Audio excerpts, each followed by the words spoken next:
Assalamualaikum warahmatullahi wabarakatuh. Sampurasun. Salam rahayu. Kalau berbicara tentang kebudayaan, tentang lingkungan, tentang toleransi, saya kira Kang Dede Mulyadi adalah jagonya ya di bidangnya. Kenapa? Karena Kang Dede Mulyadi itu tidak suka terhadap orang-orang yang merusak lingkungan, yang merusak pegunungan, yang mencemari air, mencemari udara. Lihatlah di channelnya. Beliau suka marah kepada orang-orang yang merusak alam ya. Berbicara tentang budaya, Kang Dede Mulyadi adalah simbol jati diri orang Sunda. Anu somea ramah kasasama ngan hiji ta sok eueuh kawani ta. Disinilah lahir Kang Dede Mulyadi sebagai simbol jati diri keberanian orang Sunda ya. Oke, kita simak ya visi misi Kang Dede Mulyadi. Kenapa kita harus memilih Kang Dede Mulyadi? Apa sih visi misinya? Ya, kita simak bersama-sama apa visi misi Kang Dede Mulyadi untuk mensejahterakan pembangun Jawa Barat. Oke, kita simak bersama-sama.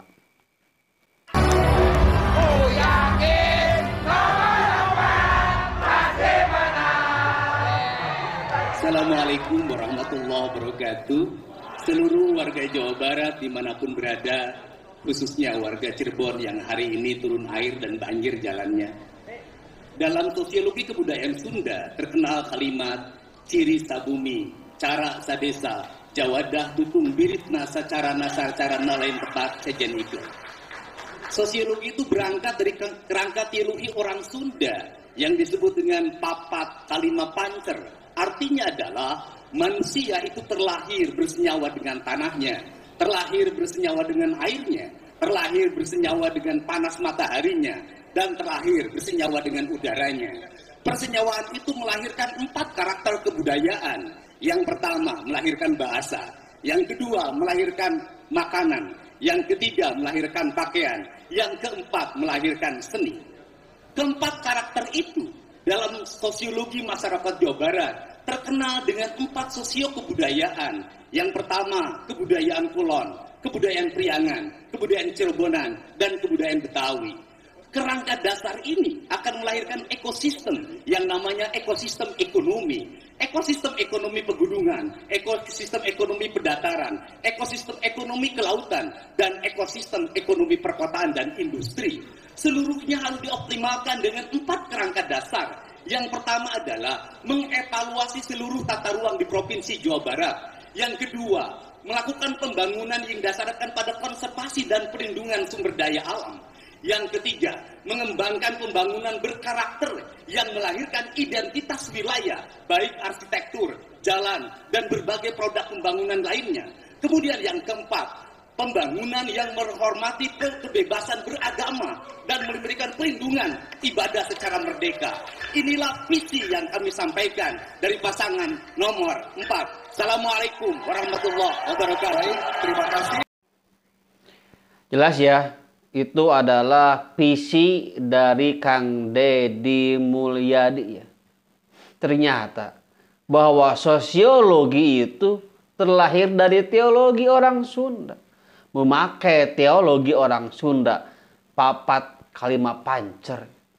Bahwa manusia itu terlahir bersenyawa dengan tanahnya, bersenyawa dengan airnya, bersenyawa dengan mataharinya, bersenyawa dengan udaranya.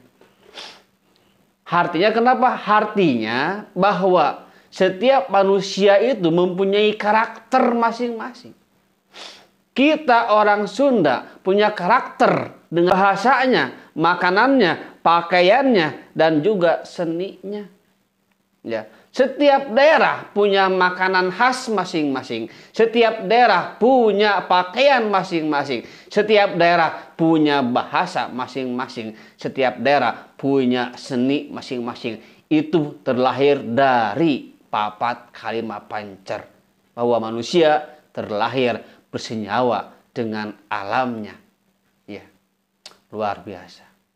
Makanya kita junjung tinggi budaya orang Sunda, budaya Jawa Barat. Dengan pakaian adatnya, dengan makanan khasnya, dengan bahasa asli Sundanya, dan dengan seni-seni budaya Sunda. Kita harus gaungkan. Kenapa? Agar kita terkenal, agar Sunda itu meluas.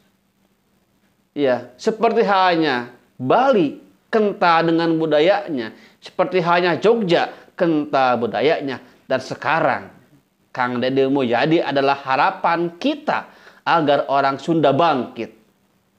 Ya. Bangkit untuk mengenal jati diri orang Sunda sesungguhnya.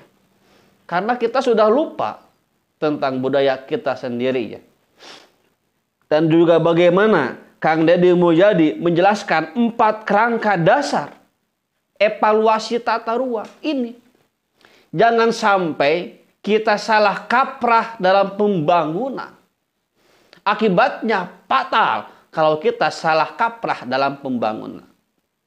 Banjir di mana-mana, longsor di mana-mana, udara panas, ya, gerah, itu akibat dari salah tata ruang. Dan kita harapkan jangan sampai Jawa Barat yang sejuk ini menjadi hancur karena salah dalam tata ruang. Ya. Kedua, perlindungan sumber daya alam.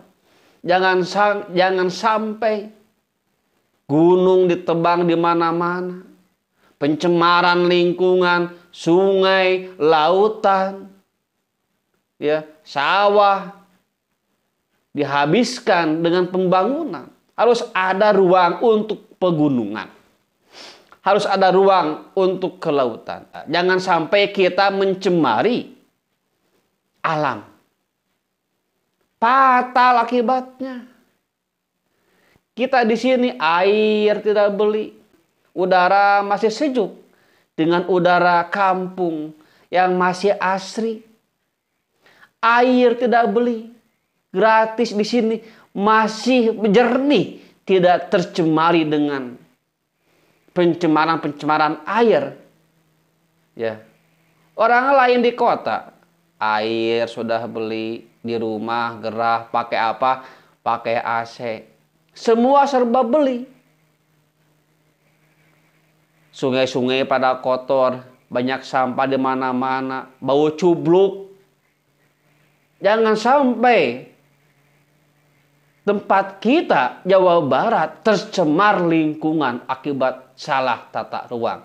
Tercemari lingkungan akibat tidak bisa menjaga, melindungi sumber daya alam yang mengakibatkan bencana di mana-mana. Itu karena kita tidak bisa melindungi pegunungan, melindungi kelautan, melindungi pendataran. Dan juga pembangunan berkarakter ini. Kita tingkatkan lagi karakter Sunda, makanan khas Sunda, pakaian khas Sunda, bahasa Sunda, kesenian Sunda kita tingkatkan. Saya harap setiap desa ada langgar seni, kebudayaan, agar kita belajar seni budaya.